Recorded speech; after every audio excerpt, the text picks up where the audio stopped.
भी पानी में कूद जाता है और ये दोनों के दोनों भी स्कूबा डाइविंग करना शुरू कर देते हैं। कुछ घंटे बीत जाने के बाद जब जाने का वक्त हो जाता है तो सबके सब एक एक करके ऊपर आना शुरू करते हैं, जिनकी काउंटिंग होना शुरू हो जाती है। लेकिन यहाँ पर डेविस के जो लोग होते हैं उन्होंने पहले 3 लोगों को काउंट कर लिया था, जबकि 2 उसमें से वापस पानी में चले गए थे। लेकिन उनकी काउंटिंग पानी से बाहर आने के बाद दोबारा हो जाती है और यहाँ पर 20 के 20 लोग इनके अकॉर्डिंग आ चुके हैं। पर सच्चाई तो ये है कि सुजैन और डैनियल अब भी पानी के अंदर है। अब इन्हें लगता है कि 20 लोग ऊपर आ चुके हैं, इसीलिए यहाँ से निकल जाते हैं। कुछ देर बाद सुजैन और डैनियल भी पानी के ऊपर आ जाते हैं, पर देखकर हैरान होते हैं कि आसपास उनकी बोट नहीं है। शुरू में नहीं लगता है कि शायद ये गलत जगह पर ऊपर आए हैं, पर डैनियल ने पानी के नीचे डाइव करने से पहले कुछ निशान देख लिए थे और जब वो निशानों को देखता है तो उसे समझ में आ जाता है कि सही जगह पर ऊपर आए हैं। इन्हें समझ में आ जाता है कि इन्हें गलती से छोड़कर वो लोग यहाँ से निकल गए हैं। हालांकि सुजैन को डर लग रहा होता है, पर डैनियल कहता है कि हमें शांति से काम लेना होगा। जब उन्हें पता चलेगा कि हम पीछे छूट गए हैं तो जल्दी वो वापस हमें लेने के लिए आएंगे। और उस बोट के किनारे पहुंच जाने के बाद भी उनमें से किसी को भी डैनियल और सुजैन के बारे में कुछ भी याद नहीं होता, यानी कि अब इन्हें वापस कोई भी लेने आने वाला नहीं है। डैनियल और सुजैन जो पानी के ऊपर तैर रहे होते हैं एक बार फिर से पत्थरों के उन निशानों को पानी के अंदर देखते हैं जहां पर इन्हें होना चाहिए था, पर अब वो निशान वहां पर नहीं होते। इससे समझ जाते हैं कि भले ही ये तैर ना रहे हों, लेकिन पानी की लहरें इन्हें अपने साथ बहाकर अपनी दिशा में ले जा रही हैं। और अब इनके सामने एक फिश भी आ जाती है। इन्हें लगता है कि शार्क है, पर डैनियल कहता है कि हमें शांति से काम लेना होगा, हो सकता है कि ये कोई डॉल्फिन हो। जल्दी वो फिश इनसे दूर चली जाती है। हालांकि सुजैन का हौसला टूट रहा होता है, पर डैनियल उसे समझाता है कि जल्दी वो लोग हमें वापस लेने के लिए आएंगे। बहुत देर बीत जाने के बाद भी कोई भी इन्हें लेने के लिए नहीं आता और तभी इनके आसपास बहुत सारी जेली फिशेज आ जाती है जो इन्हें डंक मारना शुरू कर देती है। इसीलिए तैर कर ये थोड़ा सा आगे चले जाते हैं और जब ये तैर कर थोड़ा सा आगे जाते हैं तो ये अपने सामने एक बोट को देखते हैं, जिसे देखकर ये बहुत खुश हो जाते हैं। ये उस बोट को हाथ भी हिलाते हैं, लेकिन वो बोट इनसे बहुत दूर होती है, कोई भी इन्हें उतनी दूर से नहीं देख सकता। बोट जल्दी इनकी आंखों से ओझल हो जाती है। सुजैन कहती है कि अगर उन लोगों को हमें वापस लेने के लिए आना होता तो वो अब तक आ चुके होते, शायद उन्हें हमारे बारे में पता चला ही नहीं। डैनियल कहता है कि बोट में हमारा सामान है, जल्दी उन्हें हमारे बारे में पता चल जाएगा और वो हमें लेने जरूर आएंगे। डैनियल सुजैन को लगातार हिम्मत दे रहा होता है, उसे शांत रहने के लिए कहता है, क्योंकि अगर ये पैनिक हुए तो इनकी जान को खतरा हो सकता है। साथ ही अब सुजैन थक चुकी है। डैनियल कहता है कि हमारे पास जितनी भी भारी चीजें हैं हमें उन्हें छोड़ना होगा ताकि हमारी बॉडी को लाइट फील हो सके। जिसके बाद ये अपनी फालतू की भारी चीजों को पानी में फेंक देते हैं और अब सुजैन पानी में फ्लोट करना शुरू कर देती है, क्योंकि पिछले कई घंटों से वो पानी में ही है, वो बहुत ज्यादा थक चुकी है। और जब वो फ्लोट कर रही होती है तभी एक छोटी शार्क आकर उसके पैर पर काट कर वहां से निकल जाती है। सुजैन की नींद उसके काटने से खुल जाती है और वो देखती है कि उसके आसपास डैनियल नहीं है। दरअसल डैनियल भी सो गया था और वो पानी में बहते बहते उससे दूर चला गया। सुजैन डैनियल को आवाज देती है और जल्दी ये दोनों एक दूसरे के पास आ जाते हैं। सुजैन को लग रहा होता है कि कोई उसके पैर में काट रहा है और जब डैनियल पानी के अंदर जाकर उसके पैर को देखता है वहां पर एक छोटी मछली होती है जो सुजैन के उस घाव को खा रही होती है जहां पर शार्क ने काटा था।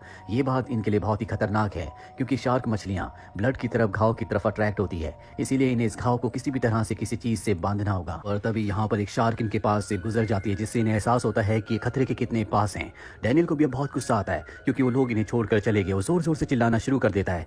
इन दोनों के बीच में आर्गुमेंट्स भी हो जाते हैं, क्योंकि डैनियल ने बाकी ग्रुप से अलग होने के लिए कहा था। सुजैन कहती है कि अगर हम बाकी लोगों के साथ रहते तो उन्हीं के साथ बोट में वापस चले गए होते, लेकिन तुम्हारे कहने पर हम दूसरों से अलग हो गए।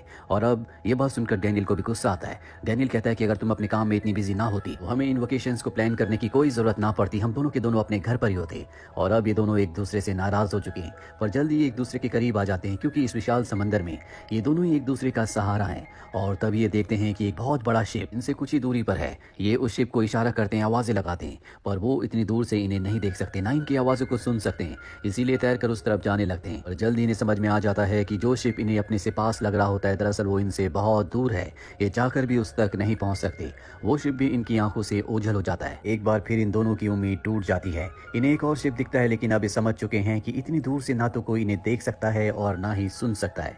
ये दोनों के दोनों सुबह से पानी के अंदर हैं और अब शाम हो चुकी है। ये दोनों भूखे हैं, प्यासे हैं। भी सुजैन को याद आता है कि डाइव करने से पहले उसने अपने पास कुछ कैंडीज को रख लिया था। ये दोनों के दोनों कैंडीज को खाते हैं, जिससे इन दोनों को बहुत राहत मिलती है। ये जिस इलाके में होते हैं यहाँ पर शार्क भी हैं और तभी एक शार्क डैनियल के ऊपर हमला करती है, पर इससे पहले कि डैनियल संभलता वो शार्क एक बार फिर से उसके ऊपर हमला करके उसके पैर को बहुत ज्यादा जख्मी कर देती है। हालांकि शार्क तो यहाँ से चली जाती है। जब सुजैन नीचे जाकर डैनियल के पैर को देखती है तो उसे पता चलता है कि शार्क ने उसके पैर को बुरी तरह से काट दिया है, इसीलिए खून बंद करने के लिए वहां पर बेल्ट बांध देती है।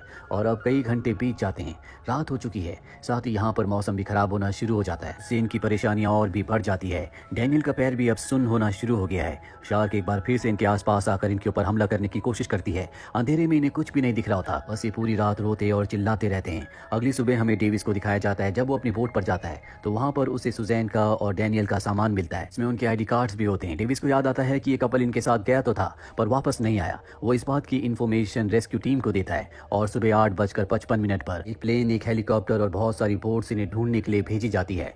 वही समंदर में सुजैन और डैनियल को दिखाया जाता है। डैनियल की आंखें बंद है, वो पूरी तरह से अचेत है। दरअसल डैनियल का बहुत ज्यादा खून बह चुका था, इसीलिए उसकी मृत्यु हो चुकी है और अब सुजैन को पता है कि उसे डैनियल को, जिससे वो बहुत प्यार करती है, उसे आखिरी गुड बाय कहना होगा। वो उसके सिलेंडर को खोल देती है और उसकी बॉडी को पानी में छोड़ देती है, जिसके बाद बहुत सारी शार्क आकर उसकी बॉडी को पानी के अंदर ले जाती है। यहाँ पर सुजैन को भी समझ में आ चुका है कि जिस तरह से डैनियल का अंत हुआ उसका भी अंत हो जाएगा। वो पानी के नीचे देखती है जहाँ पर बहुत सारी शार्क्स ने उसे घेर लिया होता है। उसे समझ में आ चुका है कि अब उसे कोई भी नहीं बचा सकता। वो आखिरी बार आसपास किसी बोट को देखती है लेकिन दूर दूर तक कोई भी नहीं होता। इसके बाद वो भी अपने सिलेंडर को खोल देती है। वही रेस्क्यू टीम को दिखाया जाता है जो उस जगह पर होती है जहाँ पर एक दिन पहले सब ने डाइव किया था, पर सुजैन और डैनियल बहते बहते वहाँ से बहुत दूर आ चुके हैं, जो कि उनकी पहुंच से बहुत दूर है। डैनियल और सुजैन की जिंदगी की सच्ची कहानी थी, जो अपने रिश्तों को ठीक करने के लिए स्कूबा डाइविंग करने के लिए आए थे, लेकिन वो स्कूबा डाइविंग पर जाने के बाद कभी लौट कर नहीं आए।